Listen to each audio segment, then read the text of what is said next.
ಸಮುದಾಯವನ್ನು ಪರಿಶಿಷ್ಟ ಜಾತಿ ಪಟ್ಟಿಗೆ ಸೇರಿಸಬೇಕು ಎಂಬ ಬೇಡಿಕೆಯನ್ನು ಮುಂದಿಟ್ಟುಕೊಂಡು ಮಾರ್ಚ್ 16ರಂದು ಬೆಂಗಳೂರಿನ ಫ್ರೀಡಂ ಪಾರ್ಕ್ನಲ್ಲಿ ಅಹೋರಾತ್ರಿ ಪ್ರತಿಭಟನೆ ನಡೆಸಲು ಮಡಿವಾಳ ಸಮಾಜ ನಿರ್ಧರಿಸಿದೆ.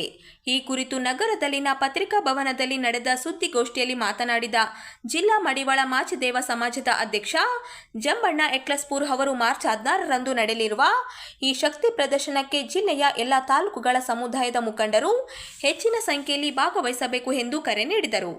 ಮಾಚಿದೇವ ಯೋಗಾನಂದಪುರಿ ಸ್ವಾಮೀಜಿ, ಬಸವ ಮಾಚಿದೇವ ಸ್ವಾಮೀಜಿ ಹಾಗೂ ಮುಕ್ತಾನಂದ ಸ್ವಾಮೀಜಿ ಅವರ ನೇತೃತ್ವದಲ್ಲಿ ಬೆಂಗಳೂರಿನ ಫ್ರೀಡಂ ಪಾರ್ಕ್ನಲ್ಲಿ ಅಹೋರಾತ್ರಿ ಪ್ರತಿಭಟನೆ ನಡೆಯಲಿದೆ ಎಂದು ಅವರು ಹೇಳಿದರು. ರಾಜ್ಯದಲ್ಲಿ ಮಡಿವಾಳ ಸಮುದಾಯ ಸಾಮಾಜಿಕ, ಶೈಕ್ಷಣಿಕ, ಆರ್ಥಿಕ ಹಾಗೂ ರಾಜಕೀಯವಾಗಿ ಹಿಂದುಳಿದಿದ್ದು, ಕುಲಶಾಸ್ತ್ರೀಯ ಸಮಿತಿ ವರದಿಯೂ ಕೂಡ ಸಮುದಾಯವನ್ನು ಪರಿಶಿಷ್ಟ ಜಾತಿ ಪಟ್ಟಿಗೆ ಸೇರಿಸಲು ಶಿಫಾರಸು ಮಾಡಿದೆ.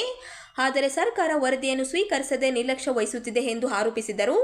ಇದಲ್ಲದೆ ದೇಶದ 18 ರಾಜ್ಯಗಳು ಹಾಗೂ 3 ಕೇಂದ್ರ ಆಡಳಿತ ಪ್ರದೇಶಗಳಲ್ಲಿ ಮಡಿವಾಳ ಸಮುದಾಯವನ್ನು ಈಗಾಗಲೇ ಪರಿಶಿಷ್ಟ ಜಾತಿ ಪಟ್ಟಿಗೆ ಸೇರಿಸಲಾಗಿದೆ.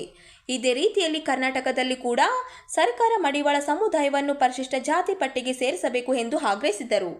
ಇದೇ ವೇಳೆ ನೆರೆಯ ತೆಲಂಗಾಣ ರಾಜ್ಯದಲ್ಲಿ ದೇವಸ್ಥಾನ ಪ್ರವೇಶ ವಿಚಾರದಲ್ಲಿ ಮಡಿವಾಳ ಸಮುದಾಯದ ಮೇಲೆ ನಡೆದ ದೌರ್ಜನ್ಯವನ್ನು ಖಂಡಿಸಿ ಪ್ರಮುಖ ಆರೋಪಿಯನ್ನು ಕೂಡಲೇ ಬಂಧಿಸಿ ಕಠಿಣ ಶಿಕ್ಷೆಗೆ ಒಳಪಡಿಸಬೇಕು ಎಂದು ಅವರು ಒತ್ತಾಯಿಸಿದರು. ಒಗ್ಗಟ್ಟಾಗಿ ಒಂದಾಗಿ ಹೋರಾಡೋದಿಲ್ಲ, ಅಲ್ಲಿವರೆಗೆ ನಮಗೆ ಹಕ್ಕುಗಳು ಸಿಗಲಿಕ್ಕೆ ಸಾಧ್ಯ ಇಲ್ಲ. ಆದ ಕಾರಣ 14 ತಾರೀಕು ಬೆಂಗಳೂರು ಫ್ರೀಡಂ ಪಾರ್ಕ್ನಲ್ಲಿ ಈ ಒಂದು ದಿವಸದ ಅಹೋರಾತ್ರಿ ಧರಣಿಯನ್ನು ಕಾರ್ಯಕ್ರಮ ಹಮ್ಮಿಕೊಂಡಿದ್ವಿ. ಈ ಜಿಲ್ಲಾ ಮಡಿವಾಳ ಸಮಾಜ ಇವತ್ತು ಎಲ್ಲಾ ತಾಲೂಕು ನಾನು ಮೊನ್ನೆ ಖಂಡಿತ ಮಾತಾಡ್ತಾ ಇದ್ದೀನಿ. ಸ್ವಯಂ ಪ್ರೇರಿತವಾಗಿ ಇಲ್ಲಿ ಯಾರು ಏನು ದುಡ್ಡು ಹಾಕಿ ನೀವು ಬನ್ನಿ ಅಂತ ಏನು ಕೇಳ್ತಾ ಇಲ್ಲ. ಸ್ವಯಂ ಪ್ರೇರಿತವಾಗಿ ಕುಲಾಭಿಮಾನದಿಂದ ನಮ್ಮ ಜನಾಂಗದ ಮುಂದಿನ ಪೀಳಿಗೆಗೆ ಅಂದ್ರೆ ನೆಕ್ಸ್ಟ್ ಜನರೇಷನ್, ಇವತ್ತು ನಮ್ದೆಲ್ಲ ಮುಗಿದಿದೆ, ನೆಕ್ಸ್ಟ್ ಜನರೇಷನ್ ಏನೋ ಒಂದು ವಿದ್ಯಾಭ್ಯಾಸದಲ್ಲಾಗ್ಲಿ, ಒಂದು ಆರೋಗ್ಯದಲ್ಲಿ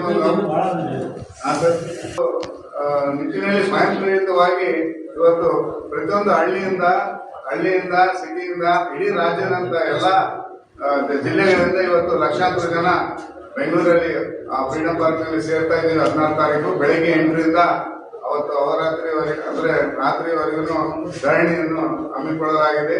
ಇದರಿಂದ ಸರ್ಕಾರದ ಮೇಲೆ ಒತ್ತಡ ತಂದು ಏನು ಮಾನ್ಯ ಮುಖ್ಯಮಂತ್ರಿ ಸಿದ್ದರಾಮಯ್ಯ ಅವರು ಅಟ್ಲೀಸ್ಟ್ ಅದನ್ನ ಅನ್ನಪೂರ್ಣ ಕ್ಯಾಬಿನೆಟ್ಗೆ ತರಿಸಿ ಅದನ್ನ ಕೇಂದ್ರಕ್ಕೆ ಶಿಫಾರಸು ಮಾಡಲು ನಮ್ಮ ಮೂಲಕ ನಾನು ಒತ್ತಾಯ ಮಾಡ್ತಾ ಇದ್ದೀನಿ.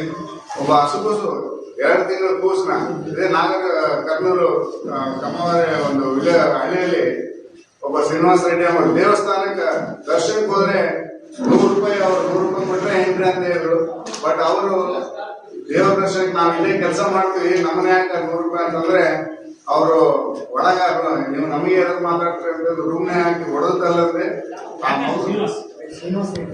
ಇವತ್ತು ಅದು ನಿರ್ದಾಕ್ಷಿಣ್ಯವಾಗಿ 2 ತಿಂಗಳು ಕೂಸಿನ ಕಾಲಿಂದ ಹೋದ್ದು ಅದು ಬಹಳ ಅನಾಹುತ ಆಗಿ ತಾಯಿ ಮಗು ರೀತಿಯಲ್ಲಿ ಹಾಲು ಕುಡ್ಸಕ್ ಹೋದ್ರೆ ಮಗು ಪ್ರಾಣ ಬಿಟ್ಟಿತ್ತು.